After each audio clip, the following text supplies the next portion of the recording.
Hi every one, this is from SEBI academy. இன்னைக்கு நம்ம Dinamani news பேப்பரில் இருக்கக்கூடிய கரண்ட் அஃபேர்ஸ் பார்க்கலாம். வெம்பக்கோட்டை அகழாய்வில் தர்பிடோ குடுவை. இந்த டாபிக் பார்த்தீங்கன்னா group and main syllabus paper 3 Tamil சொசைட்டியில் Tamil society and the condition of business Sangam ஏஜில் வந்து கவர் ஆகும். ஸோ கிமு 3ஆம் நூற்றாண்டிலிருந்து கிபி 3ஆம் நூற்றாண்டு வரைக்கும் உள்ள காலம் பார்த்தீங்க அப்படின்னா சங்க காலம் அப்படின்னு அழைக்கப்படும். ஸோ இந்த காலத்தில் முதல்ல பார்த்தீங்க அப்படின்னா முதலாம் கிமுக்கு முன்னாடி கிரேக்கர்கள் தான் அதிக அளவில் தமிழர்களுடன் வாணிகத்தில் வந்து ஈடுபட்டிருப்பாங்க. அதுக்கப்புறமா வெஸ்ட் ஏஷியாவில் பார்த்தீங்க அப்படின்னா கிரேக்கர்களை வீழ்த்தி விட்டு ரோமானியர்கள் ஆட்சிக்கு வந்ததுக்கப்புறம் ரோமானியர்கள் பார்த்தீங்க அப்படின்னா அவர்களுடைய அந்த செல்வ செழிப்பினால அதிக அளவில் தமிழகத்துடன் வணிகம் வந்து பண்ணியிருப்பாங்க. முக்கியமாக பார்த்தீங்க அப்படின்னா தமிழ் ரோமானியத்தினுடைய அந்த ட்ரேடிங் ஸ்டேஷன் வந்து புதுச்சேரியில் இருக்கக்கூடிய அரிக்கமேட்டில் வந்து நடைபெற்றிருக்கும்.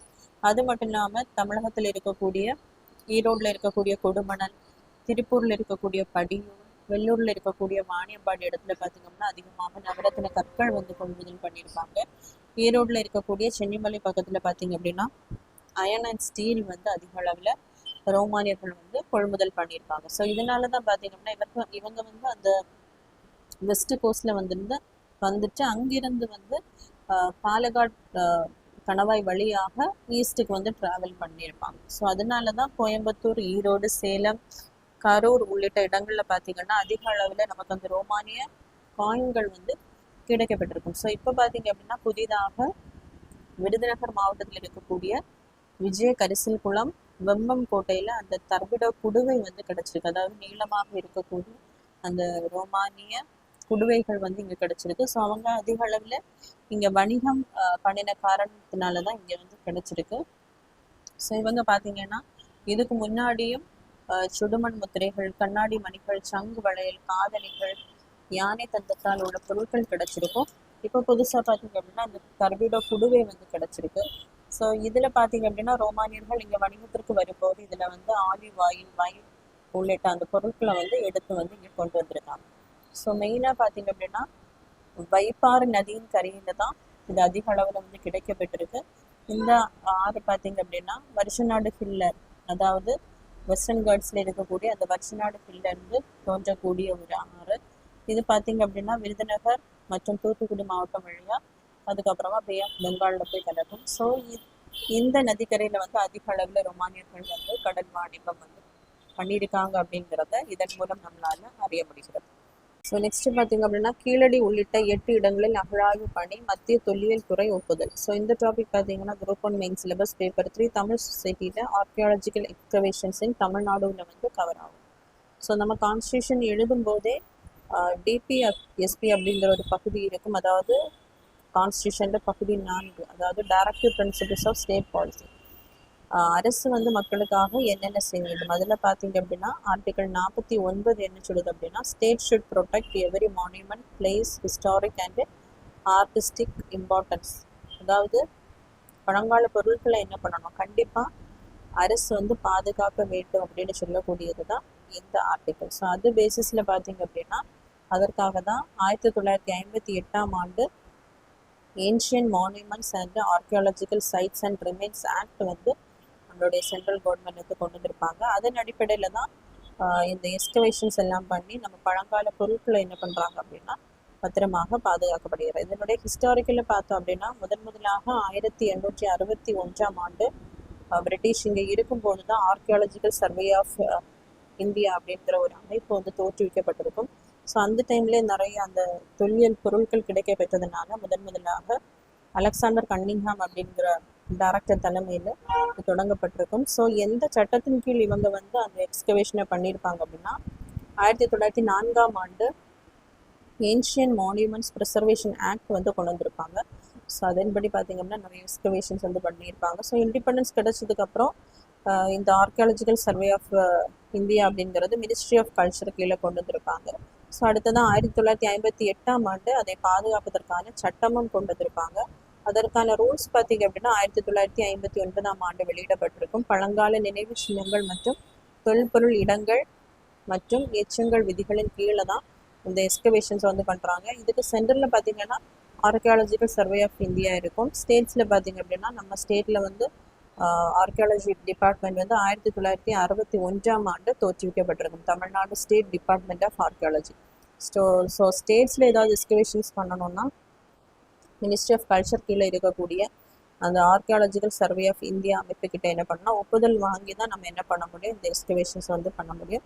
அதற்கான ஒப்புதலை தான் பார்த்தீங்க அப்படின்னா மத்திய தொல்லியல் துறை வந்து வழங்கி இருக்காங்க. ஸோ 25-26 அந்த நிதிநிலை அறிக்கையில் பார்த்தீங்கன்னா தமிழ்நாடு அரசு அதிக இந்த இடத்துல வந்து அகழ்வாராய்ச்சி பண்ணுவதற்காக நிதிகளை ஆல்ரெடி ஒதுக்கி இருப்பாங்க. ஸோ இப்போ வந்து ஒப்புதல் கொடுத்துருக்காங்க.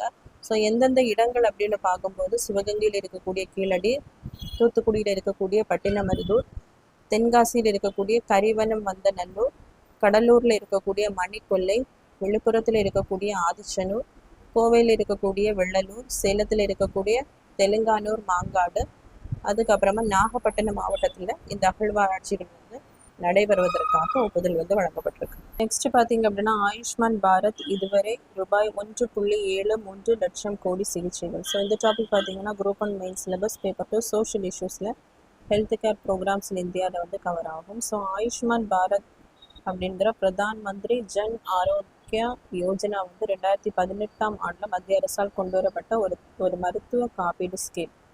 ஸோ யாருக்காக அப்படின்னு பார்க்கும்போது லோவர் இன்கம் ஃபேமிலிஸ் மற்றும் 70 வயதுக்கு மேலுள்ள அந்த முதன்மை குடிமக்களுக்கு வழங்கக்கூடிய 5 லட்சம் வரைக்கும் இலவசமாக மருத்துவ காப்பீடு வழங்கக்கூடிய ஒரு திட்டம் தான் இந்த ஆயுஷ்மான் பாரத் அப்படின்னு சொல்லக்கூடிய திட்டம்.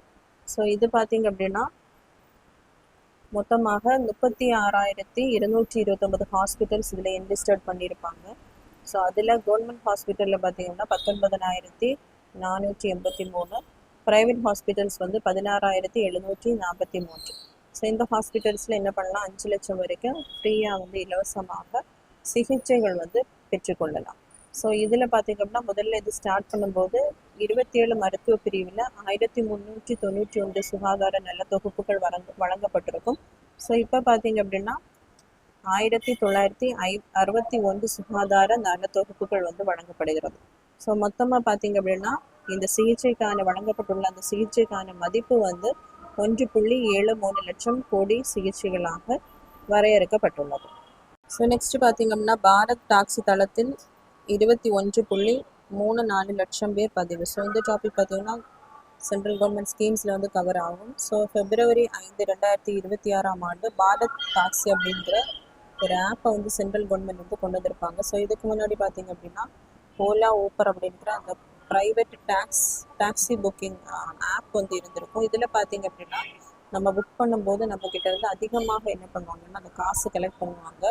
கலெக்ட் பண்ணக்கூடியது பார்த்தீங்கன்னா 30-40% அந்த ப்ரைவேட் கம்பெனிஸுக்கு போகும். பேலன்ஸ் தான் அதில் இருக்கக்கூடிய அந்த டிரைவர்ஸுக்கு எல்லாமே கிடைக்கும். ஸோ அதற்கு எதிராக தான் பார்த்தீங்க அப்படின்னா கவர்மெண்ட் இனிஷியேட்டிவ் எடுத்து இந்த பாரத் டாக்ஸி அப்படிங்கிற தளத்தை வந்து கொண்டு வந்திருப்பாங்க. இதில் பார்த்தீங்க அப்படின்னா நம்ம பேமெண்ட் பண்ணக்கூடிய அந்த கேஷ் எல்லாமே மேக்ஸிமம் வந்து அதில் இருக்கக்கூடிய டிரைவர்ஸுக்கு தான் போய் சேரும். அதே மாதிரி நம்மக்கிட்ட என்ன பண்ண மாட்டாங்கன்னா ப்ரைவேட்டில் வாங்குற மாதிரி அதிக அளவில் வந்து அந்த காசு வந்து கலெக்ட் பண்ண மாட்டாங்க. ஸோ இது வந்து 8 கூட்டுறவு நிறுவனங்களால் இந்த பாரத் டாக்ஸி தளம் வந்து தொடங்கப்பட்டிருக்கும். இதில் பார்த்தீங்க அப்படின்னா 21.34 லட்சம் பயனர்கள், அதே மாதிரி 2.31 லட்சம் ஓட்டுநர்கள் வந்து இதில் பதிவு செய்துள்ளதாக சென்ட்ரல் கவர்மெண்ட் வந்து அனௌன்ஸ் பண்ணியிருக்காங்க. ஸோ நெக்ஸ்ட் பார்த்தீங்க அப்படின்னா தேசிய ஊரக வேலை உறுதி திட்டம் மாநிலங்களுக்கு ரூபாய் 81,500 கோடி விடுவிப்பு.